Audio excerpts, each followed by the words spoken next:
thousands of Americans who did everything this country told them to do. They worked, they saved, they bought a stock backed by real oil and gas, and they followed every single rule. A huge number of them veterans, men and women who already gave this country everything they had. And then days before that investment was set to pay off, the government's own market regulator pulled the emergency brake, locked them out, and left them holding paper that they couldn't sell. This is called the Mmtlp. Now, Mmtlp might not have heard of it, but that was what they traded, and it's dragged on for nearly 4 years. The exact same thing was done to Donald Trump's own company, TMTG, if you recall. But these folks weren't billionaires, and they certainly weren't the president of the United States. But tonight, the people it wiped out are taking their fight straight to the president of the United States. Mmtlp was a stock tied to real oil and gas assets set to convert into a private company called NextBridge Hydrocarbons. On December 9th, 2022, just days before that conversion, FINRA, the industry's self-regulator, slapped a rare emergency halt on the stock. Shareholders were frozen solid, locked out, unable to sell or cover. Then the shares were canceled and swapped for private stock that can't be traded at all. Investors say that halt did one thing above all else. It let the naked short sellers, the players betting against the stock who never delivered real shares, to walk away clean right before they would have been forced to pay off. FINRA says the halt was simply to protect investors. The people still trapped in this thing, well, they don't buy it for a second. More than 40,000 of these investors wrote to Congress, and thanks to the Freedom of Information Act, we now have the government's own internal emails. Meanwhile, the company at the center of it all, NextBridge, keeps asking to sit down with the SEC and show its evidence. Just yesterday, we learned that the SEC has now brushed off that request for the 6th time. Every time Congress asks a question, the SEC hides behind the same excuse. Oh, it's under investigation. Trump Media, the company behind Truth Social, majority owned by Donald Trump himself, got hit with the very same playbook. Its CEO, David Nunes, at the time, told Congress that DJT was the target of illegal naked short selling, pointed to a mountain of failures to deliver, and named 8 separate firms. And the biggest name in the short selling world, Citadel, publicly mocked him for it. The President of the United States was a target of the same scheme these veterans are describing. That is not a coincidence, it's a pattern. And it's why the bankruptcy trustee cleaning up the wreckage has now been subpoenaed. Citadel now has subpoenaed Citadel and Virtue, demanding their records on failures to deliver in short positions. But while the lawyers grind away, real people are living with the damage, the retirement accounts frozen for 4 years, the life savings locked in paper worth nothing on the open market. My next guest is one of them, a veteran who has spent years fighting this, who has now put a letter directly in front of the president's administration asking them for a few minutes to lay out everything these FOIA documents reveal. Let's bring him in now. Join me now. It's Beard Vet, a USMC veteran, and my good friend. Thank you so much for being here, Sean. I mean, this is something that not a lot of people know about. It's kind of in the realm of things that would take a little bit of explaining to understand. But essentially, what you had was these SPAC, these special purpose acquisition stock that are built up. You can put a bunch of money into it. Then it converts into a real stock and people make some real money. And this thing was about to make some real money for a lot of people. And then the plug got pulled on them. And we don't know if there was some bad faith involved. But there's a suggestion that there is. And you're advocating for all these folks, these regular people, these veterans who lost everything, right?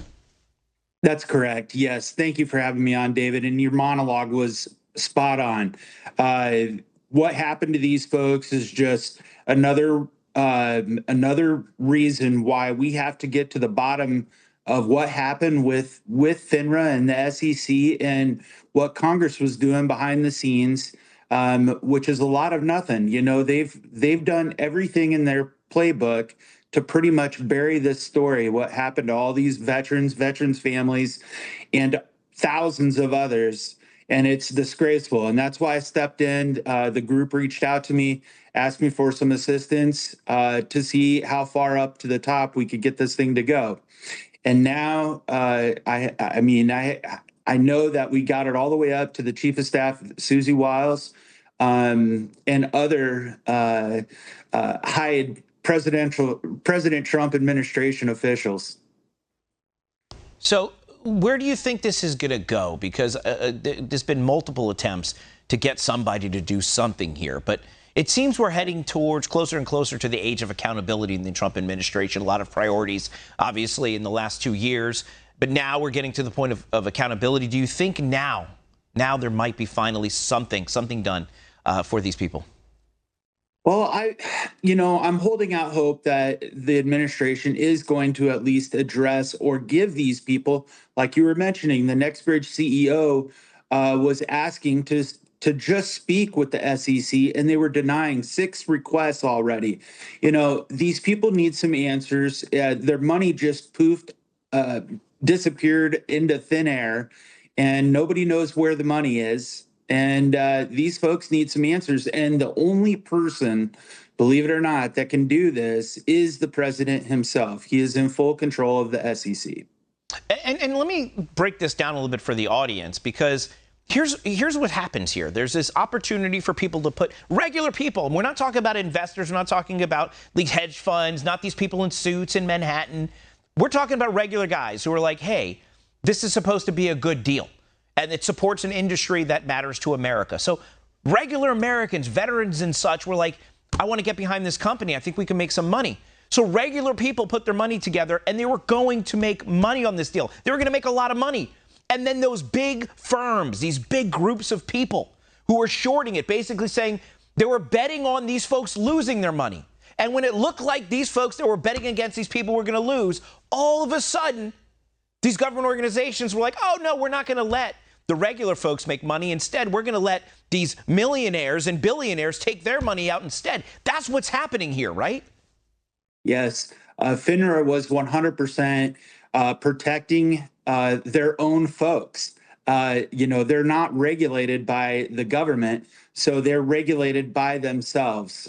So when you mention things like Citadel and Ken Griffin, they were the ones that were both responsible behind President Trump's Trump Media and Technology Group and the Mmtlp scandal. So you had that big players betting against America, which President Trump addressed just last week, said he doesn't like people who bet against America.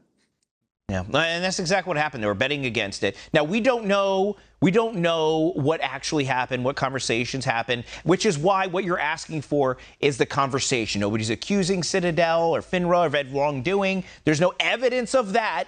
But what the question is, can we at least have a conversation? Because a lot of people lost money, and a lot of people want to know why. And if there's a way to make people whole, that's even better. And that's what you're asking for. What you're asking for is an audience with the president to say, hey, let's get to the bottom of this. Let's figure out what happened. If we can, let's make it right, right? This group of grassroots investors is what I would like to call them, that have a large group of veterans that are involved in this, disabled veterans and active duty military, LEOs, and first responders. All of their families have been swindled in this whole thing. And all they're asking for is that they would like the president to address that he would like some accountability as well. And something has to be answered. These people need answers. I don't know if everything can be undone. I know they would sure like that to happen. And I think ultimately at the end of the day, they would like to have the resolve and the money that they earned back, and plus whatever they were to make. Yeah, look, let's hope this gets up to him. He understands exactly what this is like with the Trump TMTG, whatever the Trump media company SPAC was. That's it, DJT. Yeah, it went through, would it inevitably turned into DJT, but he was the president of the United States. I mean, these are the little guys, so hopefully somebody's going to speak for them. Trump always says he's just standing in the way, so maybe in this point he can be there for them as well. Beard Vet, thank you so much for being here. Thank you for your advocacy. Thank you for your service, and thank you for your friendship. Thanks again, brother. Have a great one. You too.